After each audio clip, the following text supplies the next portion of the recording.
Islamabad high court के जजेस की सीनियरिटी तब्दील करने के खिलाफ 5 जजेस की रिप्रेजेंटेशन मुस्तरद कर दी गई। चीफ जस्टिस आमिर फारूक ने तहरीरी फैसला जारी कर दिया। फैसले में कहा गया, सूबाई हाई कोर्ट से ट्रांसफर होने वाले जजेस को दोबारा नया हलफ उठाने की जरूरत नहीं है। जजेस के तबादले के बाद इस्लामाबाद हाई कोर्ट में तब्दील की गई सीनियरिटी लिस्ट बरकरार। इस्लामाबाद हाई कोर्ट आने वाले justice Sarfaraz Dogar senior peony जज बरकरार। आइन का आर्टिकल 200 जज के एक हाई कोर्ट से दूसरे में ट्रांसफर से मुताल्लिक है। जजेस की तैनाती और ट्रांसफर में फर्क है, दोनों मुख्तलिफ बातें हैं।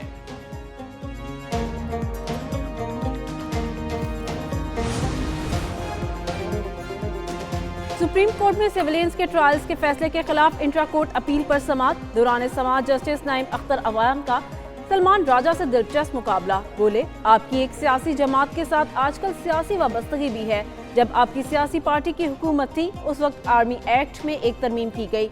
इस वक्त पार्लियामेंट ने आर्मी एक्ट से मुताल्लिक कानून साजी की।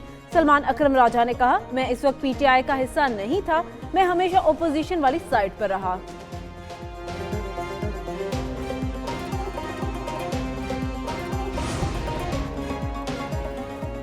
वज़ीर-ए-आज़म शहबाज शरीफ से मैनेजिंग डायरेक्टर IMF की मुलाकात। पाकिस्तान में IMF के जारी प्रोग्राम पर गुफ्तगू की गई।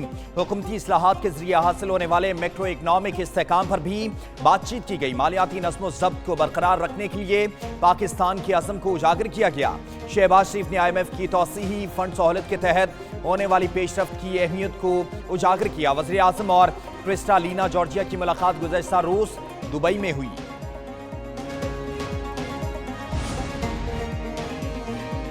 हुकूमती काविशों की बदौलत मैक्रो इकोनॉमिक इस्तेहकाम खुश आइन। पाकिस्तान की मैशियत दुरुस्त सिमत की जानिब गामजन है।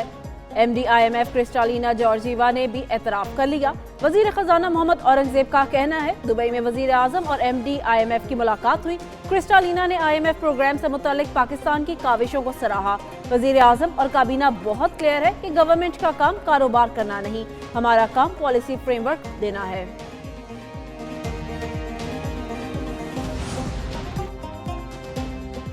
तुर्क सदर तैयब एर्दोगान 2 रोज़ा दौरे पर आज पाकिस्तान पहुंचेंगे। एयरपोर्ट पर वज़ीर-ए-आज़म शहबाज शरीफ तुर्क सदर का इस्तकबाल करेंगे। तुर्क सदर के हमरा आला सतह वफ़द भी होगा। मुतादिद अहम मुआहिदों और MOUs पर दस्तखत होने का इम्कान है। वज़ीर-ए-आज़म और तुर्क सदर स्ट्रेटजिक कोऑपरेशन काउंसिल इजलास की सदारत करेंगे। वज़ीर-ए-आज़म शहबाज शरीफ तुर्क सदर के एहसास में ज़ोराना सदर पाकिस्तान आसिफ अली जरदारी इशाइया देंगे।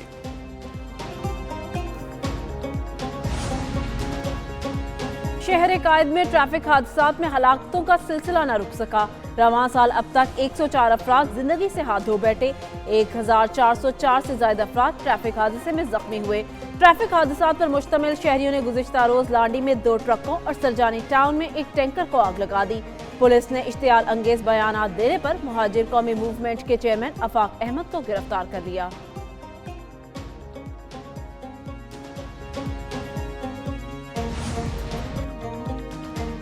कुदरती आफात और मुआशी अदम इस्तेहकाम की वजह से चैलेंजेस मजीद बढ़ गए। वज़ीर आला सिंध मुराद अली शाह का पाकिस्तान लीडरशिप कंसोर्शियम की तकरीब से खिताब। बोले, मास ट्रांजिट सिस्टम के लिए 8000 इलेक्ट्रिक बसें शामिल करेंगे। सब मिलकर पायदार और खुशहाल सिंध बनाएंगे। नए सीपैक मंसूबे में रोजगार के मौके मिलेंगे। पानी की किल्लत एक बहुत बड़ा मसला है जिससे ज़रूरी मईशत मुतासिर हो रही है। हुकूमत का EV चार्जिंग स्टेशन के लिए नए नर्ख मुकर्रर करने के लिए नेपरा से रुजू। नेपरा अथॉरिटी वफाकी हुकूमत की दरख्वास्त पर आज समाअत करेगी। चार्जिंग स्टेशन को फी यूनिट बिजली 23 रुपये 57 पैसे तक फराहम किए जाने का इम्कान। टैक्सेस में नजरसानी के बाद चार्जिंग स्टेशन को बिजली 39 रुपये फी यूनिट में फराहम की जाएगी।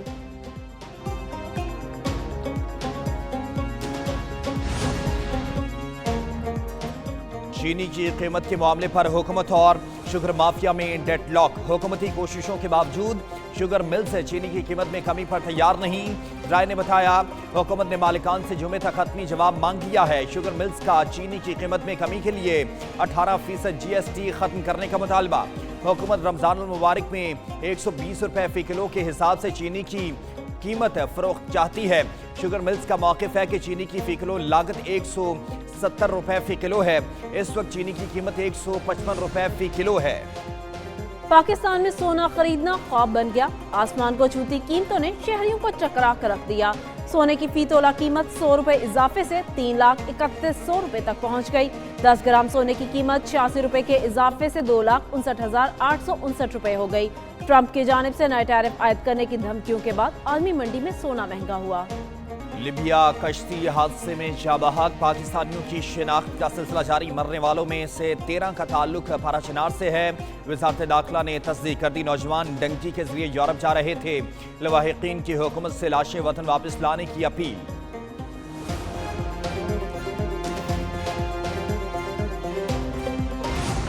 तीस साल बाद पंजाब में रंगारंग हॉर्स एंड कैटल शो का तीसरा रोज फोर्टिस स्टेडियम में नेजाबाजी के खून गरमा देने वाले मुकाबलों में खिलाड़ियों का शानदार खेल। माहिर घुड़सवार रवायती लिबास से बेतन किए मैदान में सरगर्म नजर आए। कुवैत, नॉर्वे, ओमान, कतर, मिस्र, सऊदी अरब, साउथ अफ्रीका, अमेरिका की टीमों ने फन का मुजाहरा किया। मुल्की और गैर मुल्की खिलाड़ियों का बेहतरीन इंतजामात पर इजहार इत्मीनान। अगले हॉर्स एंड कैटल शो में भी शिरकत का ऐलान कर दिया।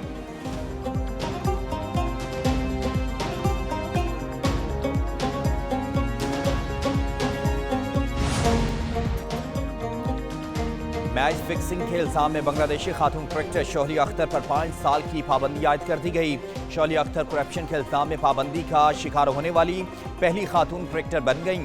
2023 के वर्ल्ड कप में साथी खिलाड़ी को 45 लाख रुपए के एवज हेड विकेट होने की ऑफर की थी। साथी खिलाड़ी ने ऑफर से मुतालिक आईसीसी को आगाह कर दिया था। 36 साल खिलाड़ी ने इल्जाम को कबूल करते हुए आईसीसी एंटी करप्शन कोड की 5 शिकों की खिलाफ वर्जी का एतराफ कर लिया।